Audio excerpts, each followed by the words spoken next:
grava esse e dá-lhe. Muito bem, boa noite, sejam bem-vindos a mais uma live do Tal.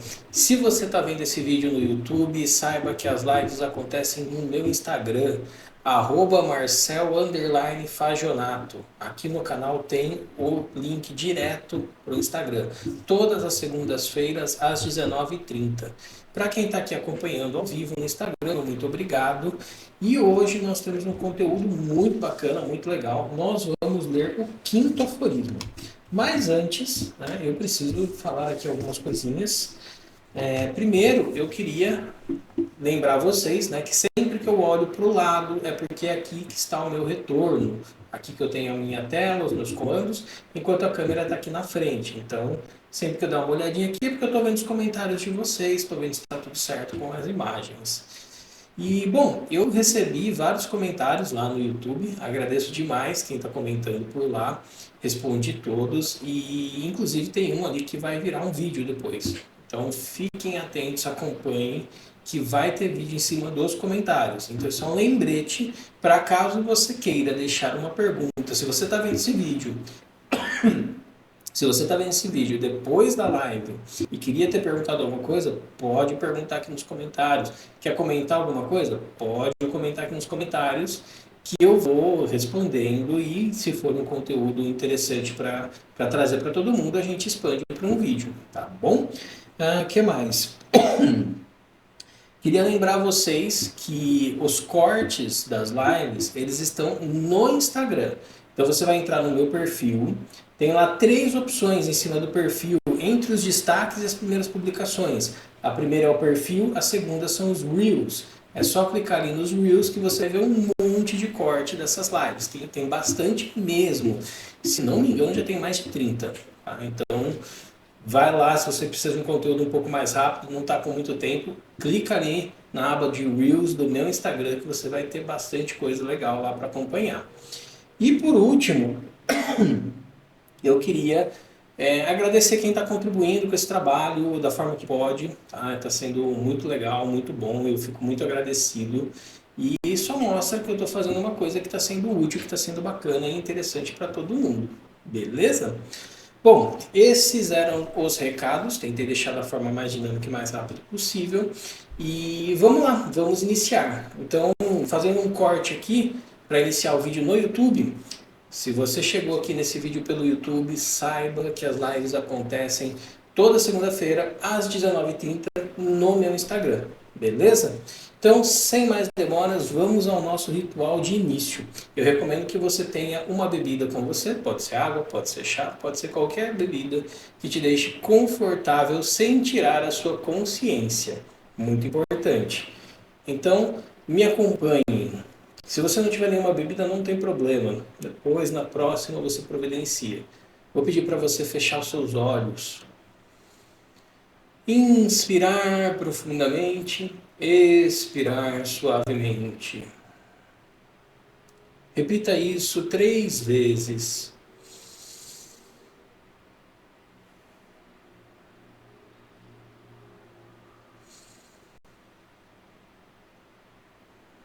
Ao término da terceira, você libera a concentração da respiração e traz a sua concentração para a sua mente, para os seus pensamentos. E vai solicitando que tudo que não for necessário para esse momento, para esse estudo, que saia do foco, saia da órbita, que te aguarde do lado de fora da sua mente apenas aquilo que for necessário, aquilo que não for, que se vá, que tome seu caminho. E agora a sua bebida, se você tiver com ela em mãos, a cada gole que você dá nela, você vai se conectando mais com essa intenção. Se você não está com uma bebida na mão, não tem problema. Você usa a sua respiração para se conectar mais. Você inspira e solta. E a cada inspiração ou a cada gole, você se conecta com esse momento presente. E a cada expiração, você se desconecta daquilo que não é necessário.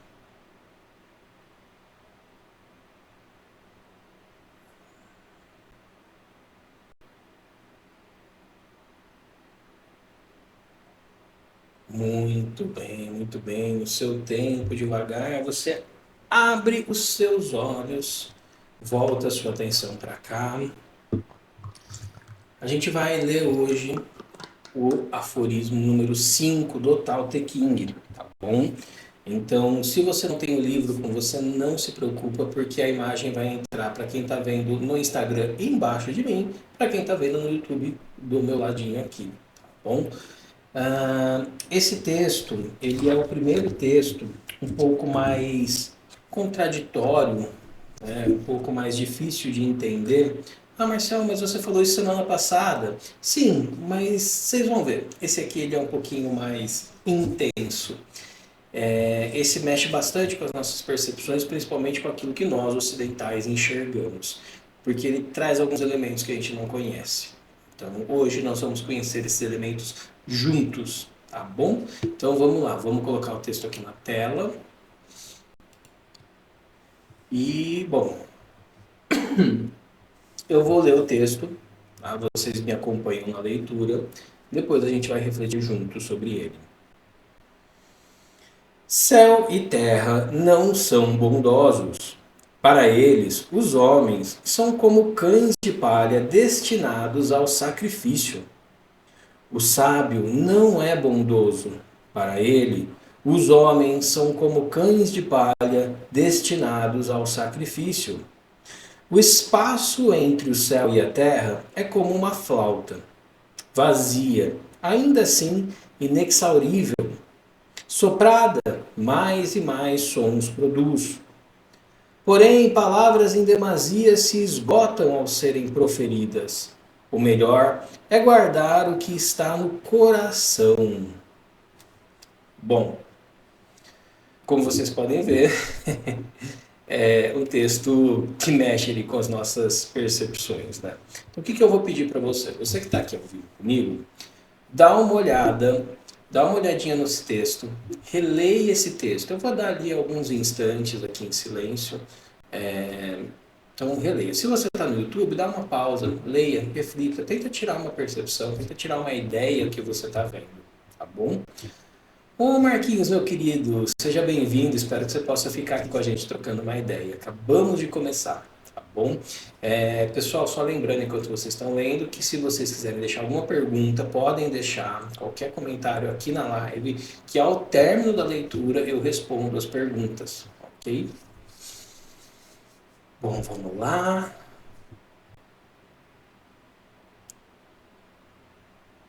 Beleza. Eu acho que deu. Então vamos começar. Perdão, eu ainda estou com um pouco de tosse da minha pneumonia. Então vamos começar aqui tentando destacar alguns pontos. Tá? Então, céu e terra. Céu com C maiúsculo, terra com T maiúsculo.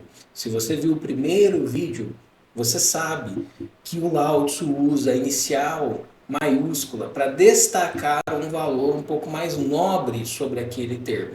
Tá? Então não é céu do céu que está sobre as nossas cabeças, não é a terra que está abaixo dos nossos pés. São as formas elevadas desses dois elementos.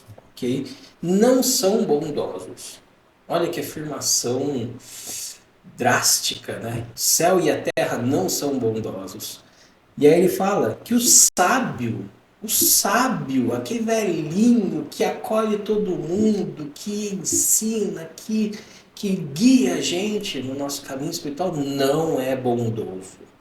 E para esses três, nós homens, seres humanos, somos cães de palha destinados ao sacrifício.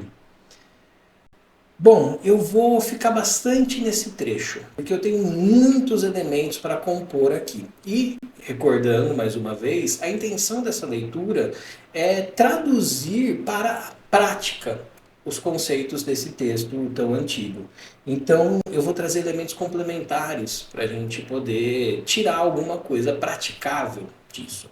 Então, a primeira parte, né, vou recorrer aqui à minha colinha, porque eu preciso fazer minhas anotações, meu caderninho chinês de anotações, para que eu não deixe nenhuma informação importante de lado.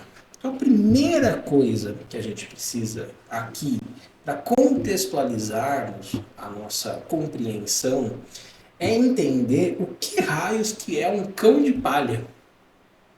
que é um cão de palha, Marcelo? O que para o Lao-Tzu, o que está simbolizando o cão de palha? Então, muito bem, o cão de palha, ele era um instrumento utilizado em rituais, tanto taoístas quanto confucionistas na China antiga. Qual que era a função do cão de palha nesse ritual? Era feito um cão com palha, né? Então moldava-se ali uma escultura de cão com palha, e essa escultura era adornada. Percebam a filosofia da coisa. A forma de um animal, esculpido em palha e adornado, ou seja, elementos de embelezamento eram colocados nele. E esse cão ia para o altar da cerimônia, e após a conclusão da cerimônia, os adornos eram removidos, aqueles que eram preciosos, enfim, flores e etc., que queriam morrer de qualquer modo, ficavam nele, e depois era feita uma fogueira, onde esses cães eram, então, levados ao fogo e queimados, como um sinal ali de que eles cumpriram o que eles tinham que cumprir. Eles fizeram o que tinha que ser feito e então acabou. Vai embora, taca fogo. Muito bem, você pegou a filosofia da coisa? Cão de palha é algo feito de um material que não dura, que é adicionado a ele elementos de embelezamento e que ao término do seu uso ele é descartado, ele queima, ele some, ele não se mantém. Então só nessa explicação eu acho que a coisa já muda um pouco de figura na nossa leitura. Vamos voltar lá para o texto? Céu e terra não são bondosos. Para eles, os homens são como cães de palha destinados ao sacrifício. O sábio não é bondoso. Para ele, os homens são como cães de palha destinados ao sacrifício. Bom, agora a gente tem uma referência. Agora a gente sabe que o cão de palha desse ritual está sendo comparado ao homem. Marcelo, tá bom, mas me chama a atenção que o sábio não é bondoso, que o céu e a terra não é bondoso. Calma, a gente vai chegar lá. Vamos seguir aqui o roteiro para que as informações façam sentido mais coeso lá na frente. Então a gente entendeu, né, o que é o cão de palha. Agora, vamos tentar entender um pouquinho a palavra sacrifício? Sacrifício. A gente já entende a você abrir mão, a você deixar de lado, a você praticamente morrer. Eu vou fazer um sacrifício aqui por você, eu vou fazer algo por você que eu jamais faria, mas eu vou fazer para você porque eu gosto muito de você, eu te considero muito, então eu vou fazer um sacrifício aqui por você e vou dar um jeito. Olha como a gente entende sacrifício. Mas sacrifício, e se a gente quebrar essa palavra no meio? Marcelo está inventando coisa. Não, não estou. É um jeito de nós entendermos a palavra sacrifício na sua origem. Sacro ofício. Sacro, sagrado. Ofício, função. A função sagrada, sacrifício, sacro ofício, fazer algo que é sagrado. Isso aí já traz um elemento a mais pra gente, isso aí já traz uma outra referência. Então, peraí, céu e terra não são bondosos, mas nós somos para ele como cães de palha destinados ao sacro ofício. Olha que interessante, esses cães de palha nos rituais tinham um ofício sagrado, né, que era representar no altar um elemento. Olha que interessante, o sacrifício não era ser queimado, o sacrifício era o que ele fazia antes de ser queimado. E após cumprir o seu sacro ofício, ele desaparecia, era queimado. Peraí, mais elementos chegaram agora para essa conclusão. Agora eu começo a ter uma outra percepção dessa frase. Então, para o céu e para a terra e para o sábio, nós homens somos feitos de algo que não vai durar e somos adornados e colocados numa posição e depois nós somos queimados. Mas peraí, isso meio que me parece a vida. Eu venho aqui, né, como diz, do barro viestes, ao barro voltarás.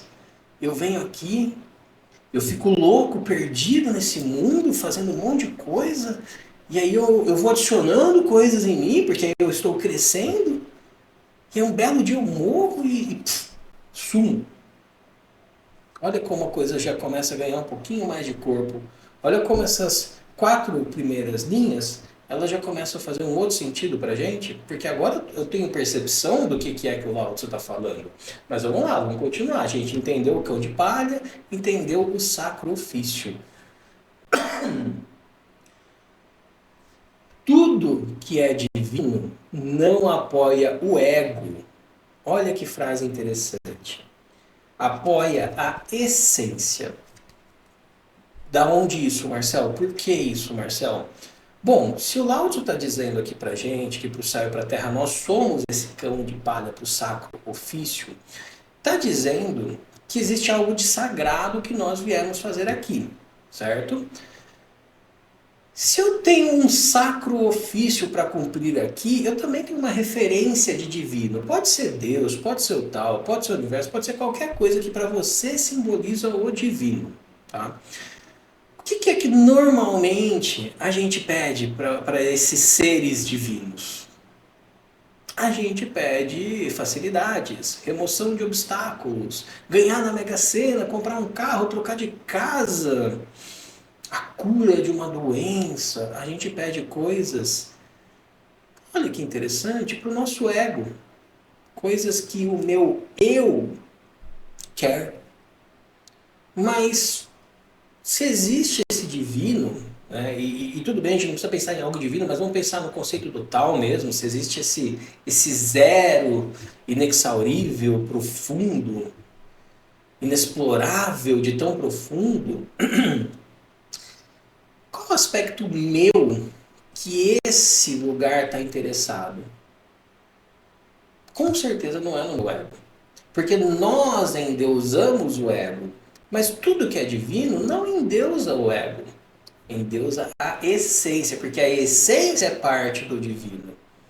E essa é uma afirmação importantíssima, tanto para a gente entender o que o Tao Te Ching fala, quanto para a gente se entender. Olha aí a percepção da prática. Se eu coloco o meu ego, ou qualquer outro ego, num pedestal, eu estou negando o divino naquele ser. Calma lá, Marcelo, não é bem por aí, né? Tem gente, por exemplo, que, poxa, eu acho que essa pessoa é divina justamente pelo ego que ela tem. Engano seu. Isso é uma admiração que você tem, porque aquele ego é coerente com aquilo que você entende como divino. Mas isso não é divino. Não para aqueles que são divinos, não para aqueles que são inexauríveis, não para aqueles que não precisam do ego. Nós precisamos do ego. E entender essa discrepância, essa separação, muda a nossa relação com o divino. Porque aí, será que eu vou pedir para o divino, agora que eu sei disso, eu vou pedir para o divino dinheiro? Dinheiro é o ego que precisa.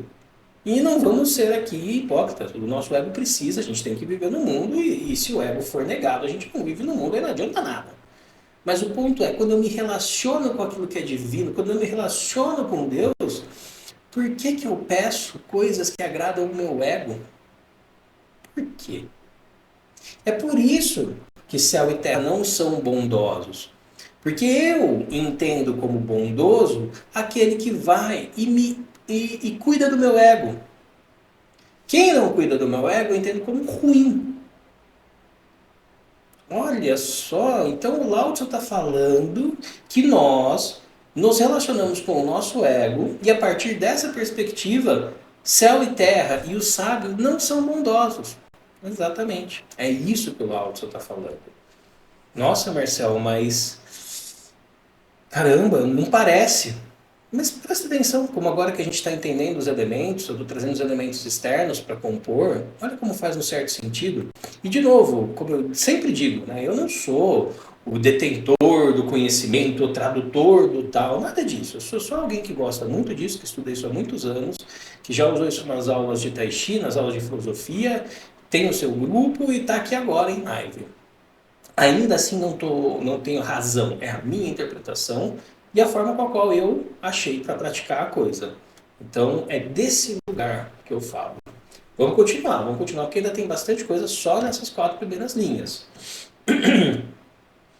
O sábio, ele não auxilia o ego, ele revela a essência.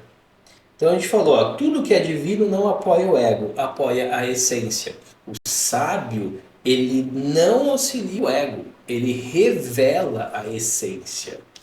Olha que interessante, o sábio é aquele que revela a nossa essência. É aquele que sabe, na medida exata, o processo que nós precisamos viver para que a nossa essência ganhe autoridade novamente e o nosso ego morra. Não, de forma alguma. Se recolha ao seu devido lugar. Porque sem o ego a gente não existe, mas com o ego no comando, a gente só sobrevive. Ambos, o céu, a terra, o divino, mas vamos traduzir aqui o céu e terra como divino. Ambos, o divino e o sábio, não tem nenhum apego pela nossa personalidade, pela nossa persona. Eles não têm. Eles não se relacionam com a nossa personalidade. Eles usam a nossa personalidade para se relacionar com a nossa essência.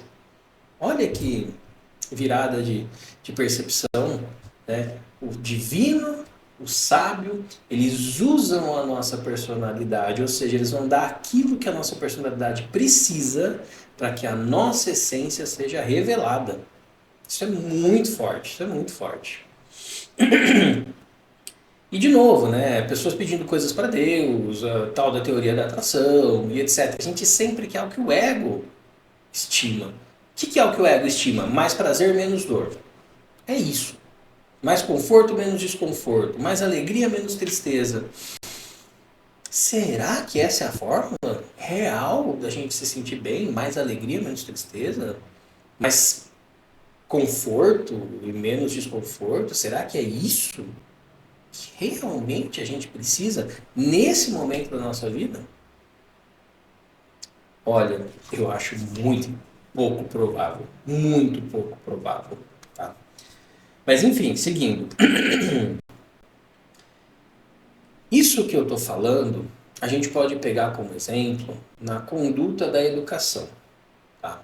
Então, na conduta da educação, se desejamos educar de forma correta, não valorizamos os caprichos, mas sim os valores, como superação, compaixão, bondade, etc. Se você valoriza qualquer coisa, qualquer capricho, seja do teu filho, seja do teu aluno, seja do teu amigo, seja do teu marido, da tua mulher, enfim, de qualquer pessoa, você não está educando, você não está crescendo essa pessoa, você não está regando essa pessoa, você está podando. A pior coisa, em alguns momentos, que pode nos acontecer é nós vencermos. Porque muitas vezes nós estamos errados. Vencer um argumento, vencer um debate, vencer uma disputa. Se a gente está errado, a pior coisa que pode nos acontecer é vencer. A pior coisa que eu posso fazer para o meu filho é atender apenas os desejos dele.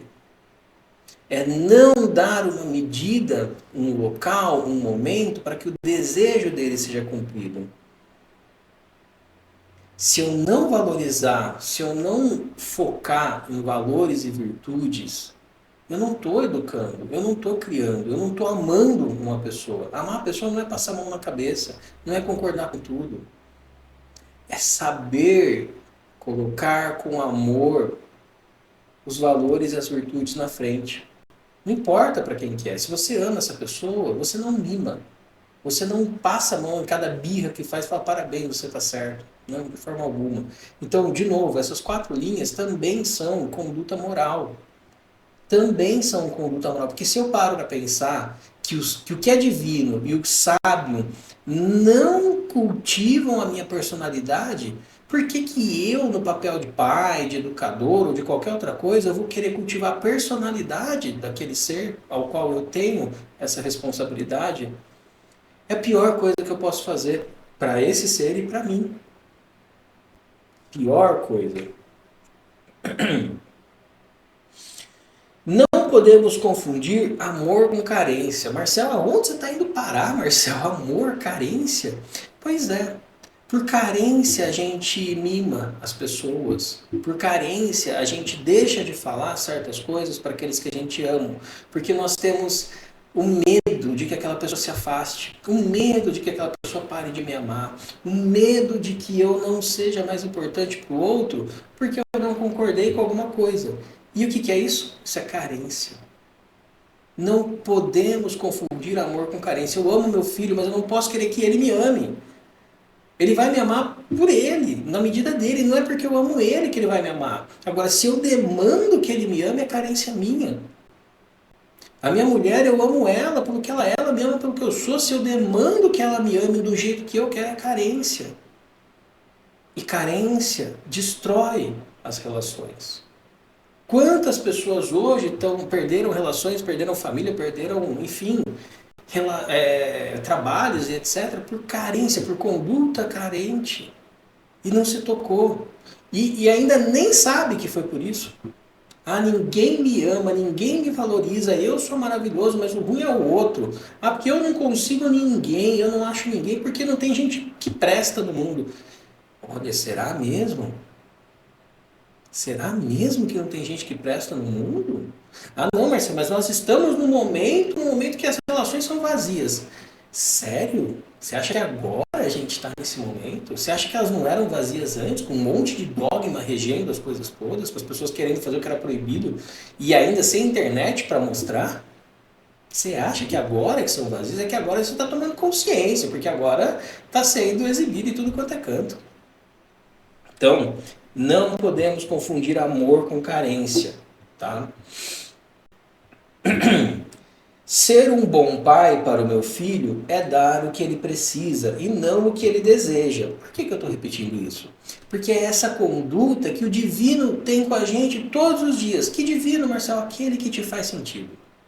Aquele que te fizer sentido. Não importa se é Deus católico, se não é Deus católico. Independente. O divino, ele se relaciona conosco todos os dias, nos dando aquilo que nós precisamos. E às vezes o que a gente precisa é dor. É fracasso, é solidão. Ah, Marcelo, mas você está dizendo que tem valor nesse lugar? Meu amigo, o tal está em tudo. Ele está naquilo que a gente entende como bom, como ele está naquilo que a gente entende como ruim. E se o tal está em tudo, quem sou eu para dizer que alguma coisa ruim não tem valor? E eu não estou aqui fazendo uma ode ao sofrimento, porque só o sofrimento salva. Não. De novo, o tal está em tudo. Não, eu não preciso negar o mundo, como algumas religiões dizem. Negue o mundo, não seja do mundo, porque o mundo é o pecado. Não é. O mundo é criação divina. O mundo é criação de Deus. O mundo é criação do tal. O tal flui através de tudo. Como uma coisa é pecado e a outra não? Como que uma coisa é ruim e a outra é boa? Será que não é o meu ego, é o meu ponto de vista que está demasiado desejando alguma coisa e negando outra, que não consegue enxergar o bom naquilo? Eu acho que é bem por aí, né? Mas aí é o meu achismo. Vai da tua compreensão, tá bom? Nossa personalidade tem a função de nos auxiliar a existirmos nessa vida. Após isso, ela é descartada.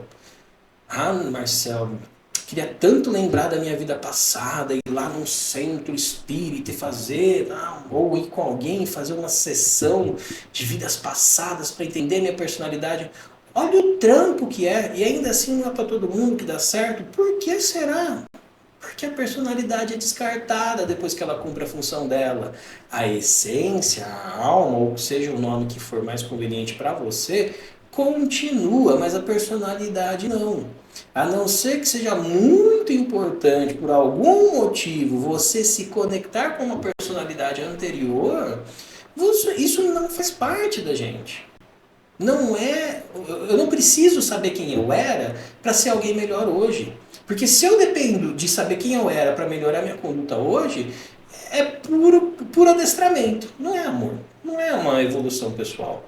Se você depende de uma condição específica para ser bom, você não é bom. Você é adestrado. Tá? Então, e eu digo isso para mim mesmo. Várias vezes eu falo, aqui está uma boa oportunidade para eu ser bom. Mas eu não vou ganhar nada. Então eu não vou ser bom. Só vou passar quieto, vou ignorar. Adestramento. A gente é adestrado. Por quê? Porque a gente mira numa recompensa. Último texto, se você não viu, volta lá. Aforismo 4, eu falei muito sobre isso. Muito bem. Tudo que é divino não tem interesse em bajular a nossa personalidade. O divino se relaciona diretamente com a nossa alma. Reforçado, tá bom? Muitos desejam encontrar um mestre, mas pouquíssimos estão preparados para ter um. Toda a história que está registrada, independente da cultura, que mostra o encontro de um mestre brabo com um discípulo, o que esse discípulo passa, olha, pouquíssimos dão conta. Pouquíssimos dão conta. E eu fiz um vídeo no meu outro canal, lá no Maruway, falando lá da Elvira destruindo o meu jardim e eu comparando com a história do Milarepa. Milarepa foi um indivíduo assim ímpar no Tibete, onde foi considerado um santo tibetano, porque ele, em uma encarnação ele saiu de um assassino para um iluminado. Agora, o meio do caminho entre esses dois pontos extremos, o que esse cara passou na mão do mestre dele, do Marpa, a gente não dava conta. Não dava. Ah, mas eu queria tanto sentar e conversar com alguém maravilhoso, que já com um Sócrates, com Platão. Queria conversar com Milarepa. Nossa, imagina para ter um papo com o Padre Massambava. Meu amigo, é duas alegrias. Quando ele chega na tua frente e quando ele vai embora. A gente não dá conta. Por quê? Porque o nosso ego não quer sofrer. E um mestre vai te dar o que você precisa para a tua essência aparecer.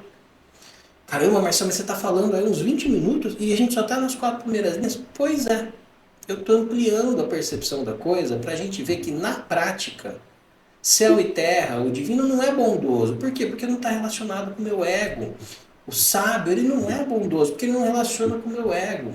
Relacionar com a essência não significa abandonar o ego, mas colocá-lo no lugar correto. Dar a ele a medida justa que cabe a ele. Agora, o problema é a gente achar essa medida justa, né, Marcelo? Essa é difícil mesmo, tá bom? Mas, uma vez que a gente sabe que isso é viável, que isso é possível, que esse é o caminho, a gente já começa a ponderar certas coisas, ok? Muito bem, eu estou falando um pouco rápido porque tem bastante conteúdo, mas fiquem à vontade para fazer qualquer comentário, qualquer pergunta, tá bom? Se vocês quiserem que eu repita alguma coisa, é só me falar. Eu estou tentando deixar isso aqui o mais direto possível, o mais acessível possível, mas ainda assim é um conceito oriental que muitas vezes barra com diversos muros que nós temos no nosso interior. Então, não se sinta mal de alguma forma se isso estiver sendo um pouco estranho, porque é estranho mesmo, porque a gente não está acostumado. Mas essa estranheza não é nem boa e nem ruim, só é estranho. Pegou a referência? Muito bem. O mestre vai te lapidar sem dó, pois está interessado na sua essência. Tá? Para os mestres, nós somos um diamante bruto. O diamante bruto ele tem um valor, só que ele tem excessos. O mestre ele vai cortar, ele vai lapidar e vai tirar fora coisas que a gente talvez se identifique muito, mas que não precisamos. Vai tirar certos vícios, vai tirar certas perspectivas, vai tirar umas ideias tortas que a gente tem. Mas depois, quando a gente se solta do que foi, a gente se olha no espelho e vê um brilho que só o mestre via. Mas ele te lapidou e agora você está enxergando. Tá bom? Muito bem, agora a gente vai avançar. Agora a gente saiu das 4 primeiras linhas. Caramba, Marcelo, tudo isso? Pois é. Tudo isso. Ainda assim, eu espero que tenha ajudado a trazer alguma percepção legal, algum insight. Estou vendo que teve até um comentário aqui, lá no fim a gente fala desse comentário.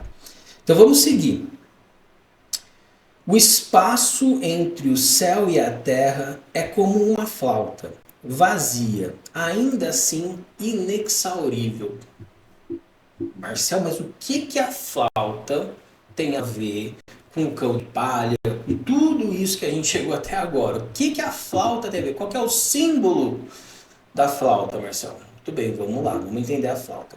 Olha que interessante, ó, ele começou com o espaço entre o céu e a terra é como uma flauta. Então o que ele está dizendo? Que existe um caminho que conecta o céu e a terra. Que céu, que terra? O céu como divino, a terra como divina também. Né? Então, todas as proporções etéreas nas suas melhores e mais amplas condições e todas as proporções físicas, todas as questões físicas nas suas mais amplas profundidades. Então, entre esses dois extremos, existe um espaço que é como uma flauta. O simbolismo da flauta é sobre paredes que conduzem o ar com uma certa pressão e ainda assim, com os devidos buracos tapados e abertos, uma música emana desse lugar. Olha que simbolismo bonito. A flauta que nós somos, o nosso corpo, a nossa manifestação no mundo, nós somos pressionados e nós temos que escolher qual buraco tampar, qual buraco abrir, para que a nossa vida seja uma música. Para que a nossa existência seja harmoniosa, melódica, vazia, ainda assim inexaurível. Você vai continuar, a pressão vai continuar e a gente vai poder fazer a música. Ou nós poderemos colocar um monte de coisas dentro da flauta que vão diminuindo a condição desse ar passar. E se o ar não passa, eu não tenho como fazer a música. Mas o que são essas coisas, Marcelo, que eu posso pôr aí no meio que eu já não quero pôr? Será que eu pus? O que é? Me fala para eu poder tirar. Bom, tem diversas coisas. Vícios, traumas, crenças, bloqueios, relação estritas apenas com o teu ego. Nada para a tua essência, nada para você de verdade, apenas para o seu ego. Quanto mais o ego está no comando, mais obstruída é a flauta. Menos música você cria na sua vida. Quanto mais você se relaciona com aquilo que você não tem, menos condições você tem de fazer música para a sua vida. Porque quando eu me relaciono com o que eu não tenho, eu entro no mar de desejos. Porque se eu não tenho, eu quero. E se eu quero algo que eu não tenho, eu paro de viver aquilo que eu tenho. Então, tirar de dentro da flauta é tirar de mim esse monte de desejos insaciáveis, absurdos, e que sempre que eu consigo realizá-los, a alegria dura muito pouco.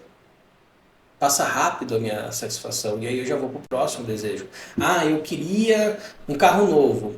Consegui o carro novo. Não, mas agora eu quero o carro, que eu tenho um carro novo, eu quero viajar para o Chile de carro. Sabe o que eu tô, entende o que eu estou querendo dizer? O exemplo do carro é só um. Tenho certeza que você já pensou em algum aí. Tá? Então, paredes que conduzem a pressão do ar e criam música. Esse é o simbolismo da flauta. E aí ele segue.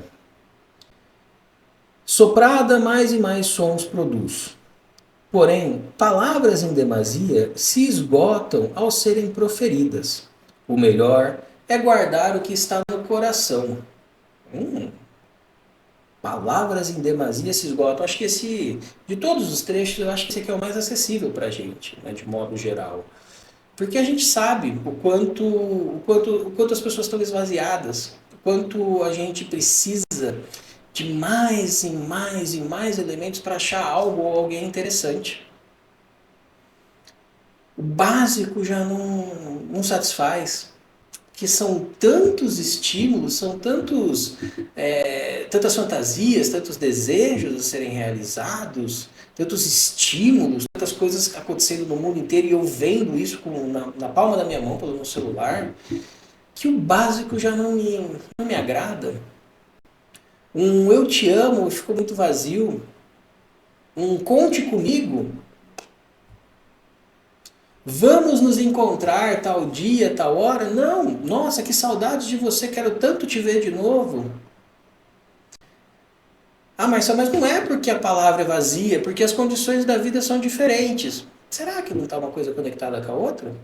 Será que as condições não são diferentes porque as palavras foram esvaziadas? Porque, sejamos sinceros, a voz tem uma vibração, a palavra tem uma intenção, E a repetição constante disso vira um mantra. Será que o tempo todo eu verbalizando que eu não consigo, que eu não tenho tempo, que eu não tenho jeito, que eu não tenho valor, que eu não ganho dinheiro, que eu não consigo arrumar relação, enfim, todas essas coisas que eu repito, tanto verbalmente como mentalmente, todas as vezes que eu reclamo disso para alguém, será que eu não estou criando uma realidade mais vazia para mim? Ah, Marcelo, mas aí você está falando uma coisa meio mística. Quer dizer então que eu tenho que fazer o contrário para dar certo? Eu tenho que só falar coisas positivas? Eu tenho que ser aquela pessoa descolada da realidade? Não, não é isso que o Lao Tzu está falando aqui. Ele está falando que palavras em demasia se esgotam ao serem proferidas. Em demasia. Não é sair para o contrário. Isso é uma visão do ego. O ego é dual. Ah, se eu tô com frio, eu preciso ligar o aquecedor, acender a lareira, colocar a touca, colocar o cachecol, porque aí o frio passa. Vai lá nos países onde o frio não passa e veja como essas pessoas se relacionam com o frio. Veja as pessoas entrando na água de lagos congelados para receber o inverno que está vindo. E não se fechando em casa com a lareira acesa, com gorro, cachecol, parará, parará, parará. A relação que nós temos que ter com as coisas é moderada. Porque tudo que é em demasia se esgota. Então, as palavras que eu uso, eu não tenho que ir para o lado contrário. Lei da atração, eu só vou ser positivo. Ótimo, seja positivo, mas não para ganhar algo em troca. Seja positivo porque isso é um valor teu. Seja honesto porque é um valor teu, não para ganhar os céus. Seja uma pessoa amorosa com aqueles à sua volta, porque você é amoroso, não para ganhar algo dessas pessoas. É desse lugar que o esvaziamento se trata. Porque não é ir para o outro extremo. Quando eu vou para o outro extremo, eu esvazio mais ainda. Eu não estou enchendo quando eu vou para o caminho contrário, eu estou esvaziando mais. Por quê? Porque qual que é a mensagem inconsciente? Eu preciso mudar isso. É desespero a mensagem inconsciente. Eu preciso ir para o outro extremo, eu preciso mudar a minha vida, eu preciso mudar a minha conduta. Não. Você precisa se conscientizar da sua conduta. Você precisa se conscientizar da sua vida. Se conscientizar do porquê que você está agindo no modo automático e está se esvaziando tanto, falando tanto. Porque o melhor é guardar o que está no coração. O melhor é guardar o que está no coração. Lembra do coração? Sede dos desejos. Não é coração com C maiúsculo, é com C minúsculo. A gente aprendeu isso nos outros textos, que coração com C minúsculo é a sede dos desejos. Guarda o que está aí dentro. Não sai louco querendo falar, querendo conquistar todos os seus desejos. Modera para que não perca o valor. Modera. Então vamos lá. Modera o tanto que você precisa falar. O valor real está em usar as palavras no momento apropriado, nem antes e nem depois.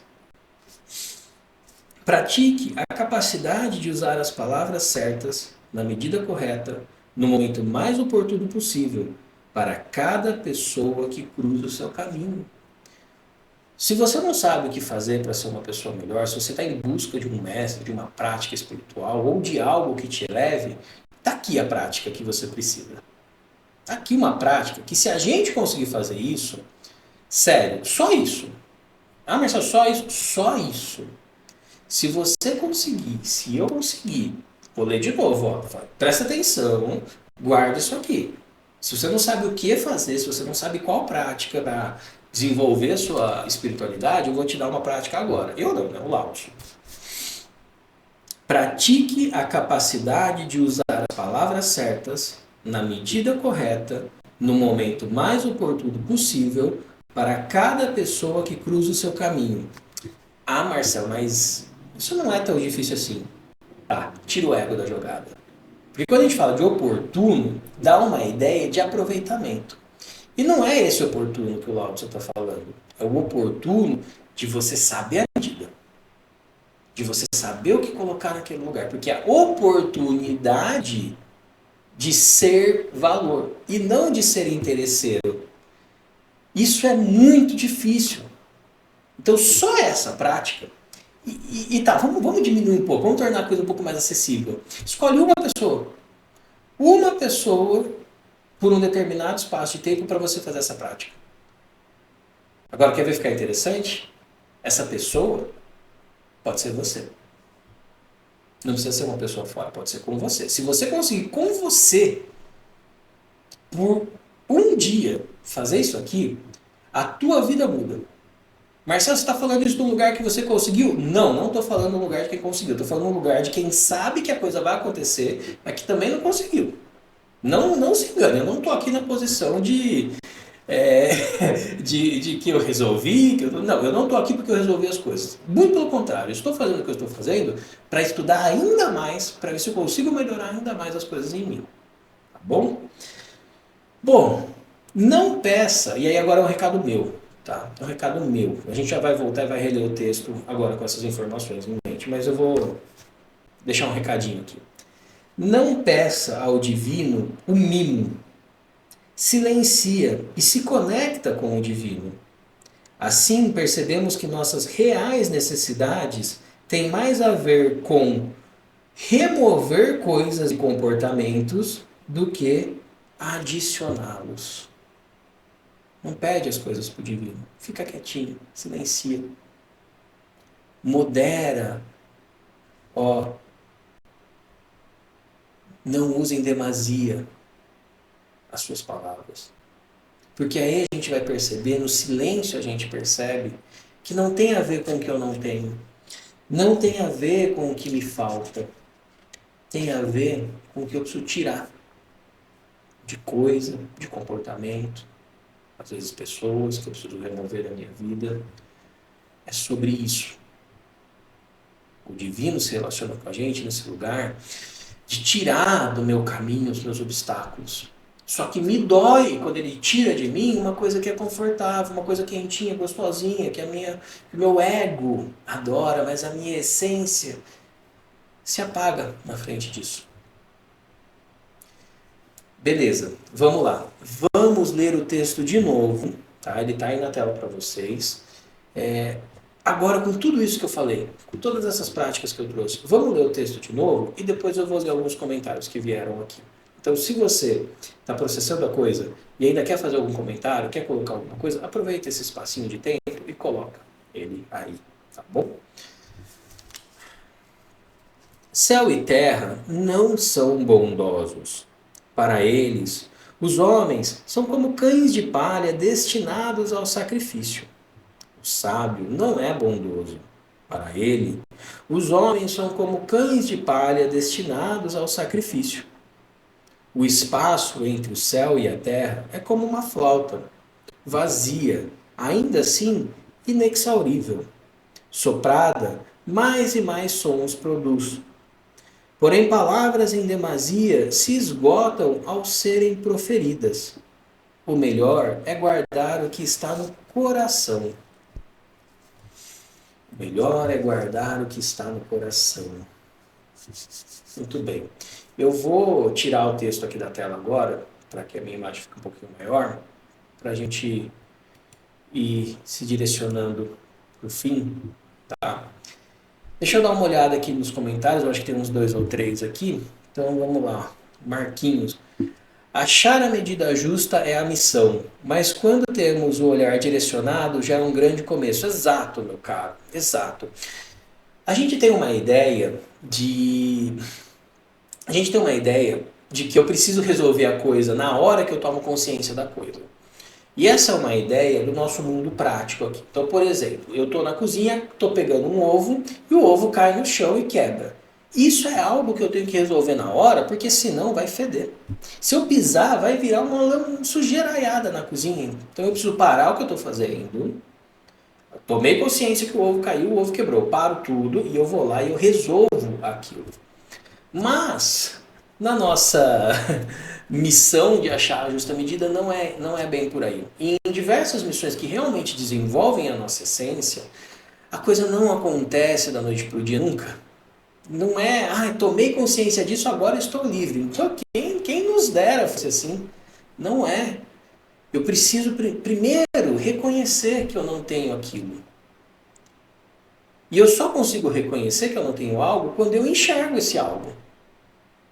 Então, achar a medida justa é a missão. Mas quando temos o olhar direcionado, já é um grande começo. Sim, é um grande começo. Porque a missão em si, às vezes vai levar uma vida inteira. Às vezes vai levar mais de uma vida inteira. E esse é assunto para um outro vídeo. Mas fica aqui spoiler. Não é porque a gente tem essa encarnação que a gente vai conseguir resolver tudo nessa encarnação. Não vamos. Esse é o tal do livre-arbítrio. Agora, se eu pelo menos me direciono para a coisa, eu começo a evitar certas armadilhas do caminho. O que eu quero dizer com isso? Né? Eu vou pegar o exemplo da Alice no País das Maravilhas, quando ela vira para o gato, pergunta para onde essa estrada leva. O gato vira para ela e fala, para onde você quer ir? Ela fala, não sei. Então ele fala, qualquer estrada serve. Agora, se ela sabe para onde ir, ela vai evitar o caminho desnecessário. Se nós temos uma direção, nós evitamos aquilo que não leva para aquela direção. Se eu vou sair de casa para ir na padaria, eu não vou parar na farmácia. Só se eu precisar, só se fizer parte da minha direção. Que sentido que faz eu sair de casa para ir na padaria e chego na farmácia? Não faz sentido. Só faz sentido se eu não sei para onde eu estou indo. Então, é isso, meu caro. Ter a direção. Ter a direção é uma boa parte da consciência da coisa. Tá? Chegar na coisa é um processo que a gente vai ter que passar por várias etapas, né? Se dissolver de vários aspectos, realinhar certas percepções. E, enfim, é possível. Milarepa, que eu usei o exemplo, tá aí. Saiu de assassino para santo, em uma encarnação. Então dá. É difícil? Pra caramba, mas dá.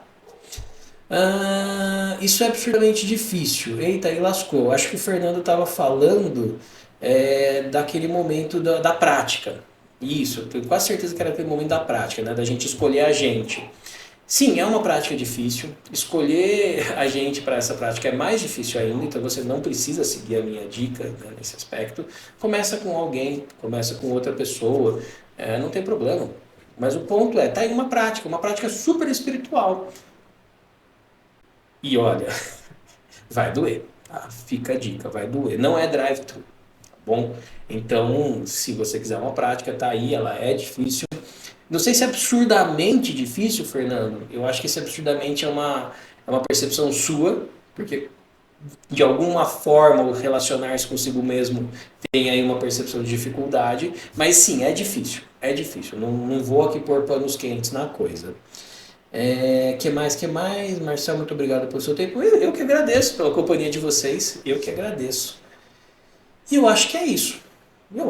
Bom, gente, se alguém quiser colocar mais algum comentário, eu respondo. Senão eu já vou finalizar, tá bom? E é isso. Enquanto eu vejo se vem mais alguma coisa, eu queria de novo agradecer vocês. Isso é uma coisa que eu estou fazendo porque eu gosto, porque eu quero compartilhar o que eu conheço com vocês. A Elvira está dando um oi também de fundo, acho que vocês estão ouvindo. E porque me faz bem fazer isso. Tá? É uma forma de eu estudar um pouco mais também, de eu ter aí a chance de rever esses conhecimentos e ver o quanto eu estou diferente das outras vezes que eu li esses textos. E se você sentiu algum valor, se você gostou disso, né, se você sentir que deve contribuir com esse meu trabalho, eu deixo o meu Pix aí na tela sempre e agradeço quem pode, e isso não é uma obrigatoriedade, tampouco tem algum valor específico, tá bom? Fica aí para a sua disponibilidade, para o seu poder. Ruth, show, Marcelo, obrigado, Ruth, obrigado por ter ficado. E é isso, gente, eu acho que, como eu vi, já está dando show lá fora, eu já vou me encaminhar para o encerramento aqui. Eu espero que vocês tenham gostado, eu espero que tenha tido valor para vocês. E vou ficar muito feliz de saber depois como que isso ecoou nos dias de vocês. Então, comenta ou lá no YouTube, ou comenta aqui, e os cortes entrarão a partir de amanhã, beleza? Beijão para vocês, uma excelente noite. De novo, obrigado por tudo, vocês são demais. A gente se vê na live de novo segunda-feira que vem. Tchau, tchau.